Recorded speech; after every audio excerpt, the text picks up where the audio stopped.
Dear students, welcome to another new class of geography. In this class, we are going to cover the part 3 and the final part of the migration.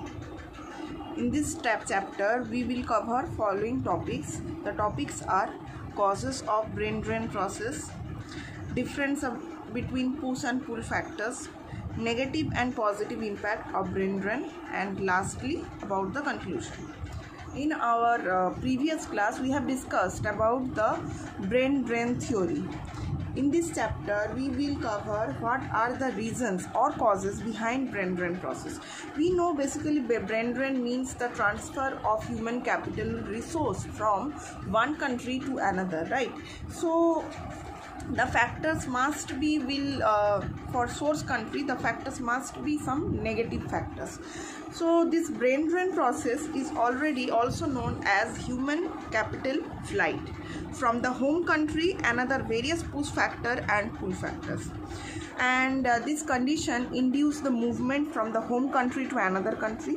Pull factors are the attractive one. Okay, you need to understand, always the pull factor will be some positive factor. These are the attractive advantage that lure the highly competent individual to a foreign destination.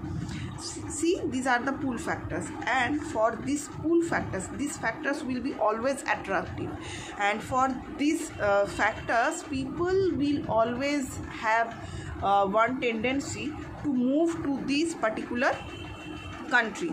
So what will be the factor? I'm again repeating that pull factor will be attractive and positive factor. Okay, so what the factors are: high paying jobs, okay, compared to their source country, then prestige of working or getting educated in a world-class organization and institution. These two factors are the most important factors for the migration in today's date. First factor is high paying job, means they are not getting their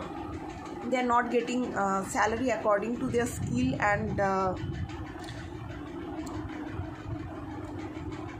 tendency. And another one is that getting educated in a world-class organization or institution.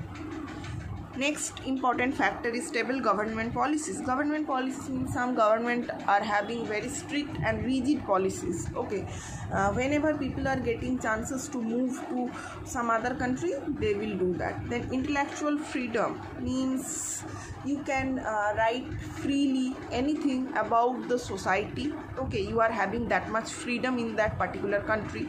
Modernized education system, this is always one important factor, and better economic standard. Okay, so these are the pull factors. These pull factors are the attractive factors.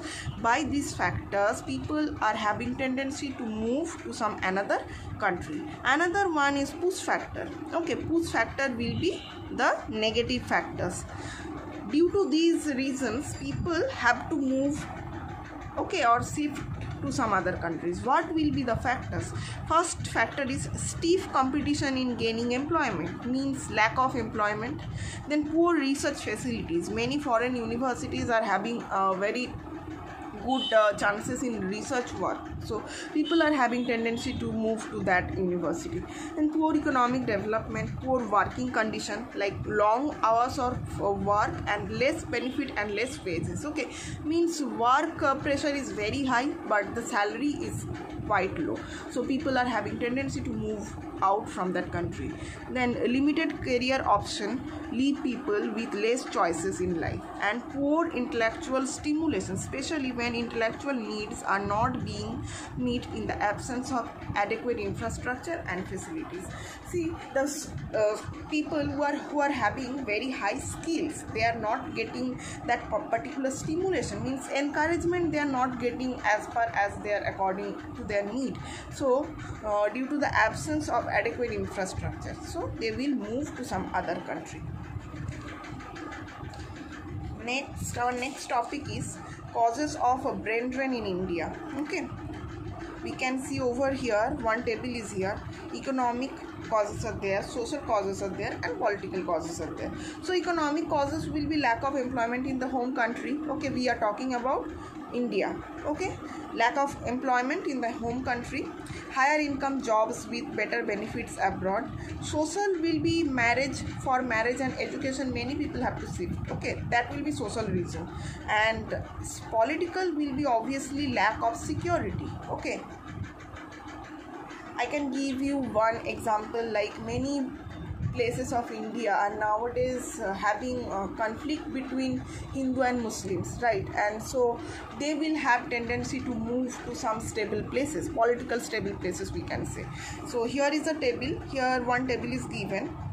Here is a country-wise data on the number of students that left their home country for higher studies at foreign location. They are leaving their home country because of the lack of adequate infrastructure regarding higher studies. Look at the figure. India is having annually 1,53,300 immigrant students per year. Okay, that is really very high. And next one is, see, the record of China, People's Republic of China is having 4,21,100 immigrant student per year. Okay, so this data, the source of this data is UNESCO's report Global Education Digest according to 2009's data.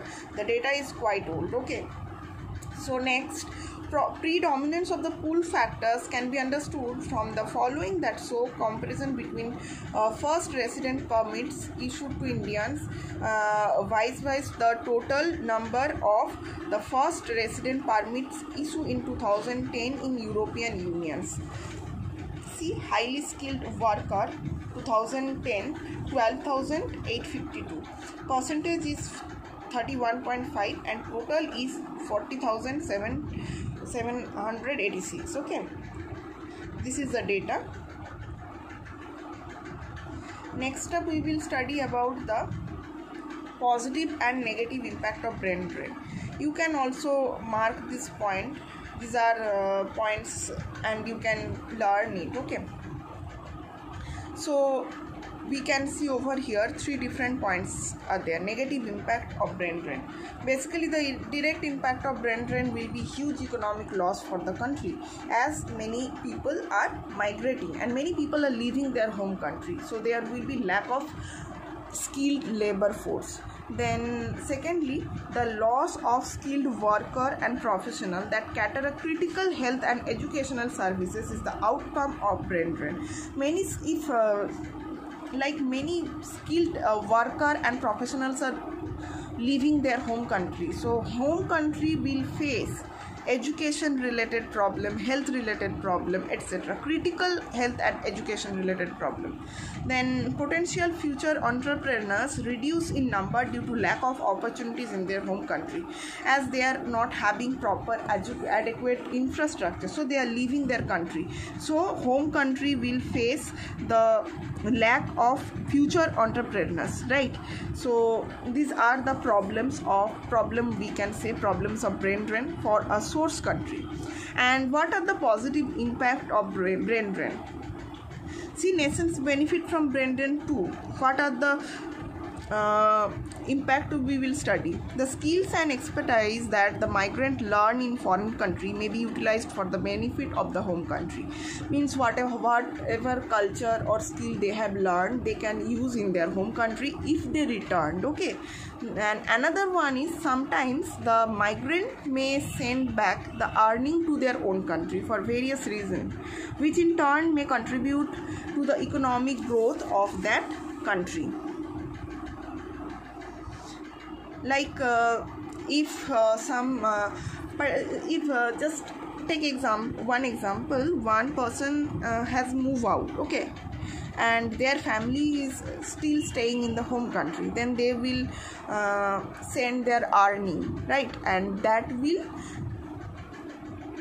increase the economic development of the home country, and the return of earning to the home country is known as remittance. Okay, so last paragraph will be considered as the concluding paragraph. See, some countries are having a strict policy of funding the education of their meritorious peoples in foreign universities. Means suppose India student who want to study in abroad, the home country like Indian government will pay for it, okay, and what will be the benefit, but with the promise from the beneficiary to serve their nation in the completion of their education or training abroad. Means after completing study they can't stay in that particular foreign country, okay, they have to serve their nation, home country. That is a government policies some countries are having it. Countries may also develop a congenial environment for their own students by providing more grant for higher education.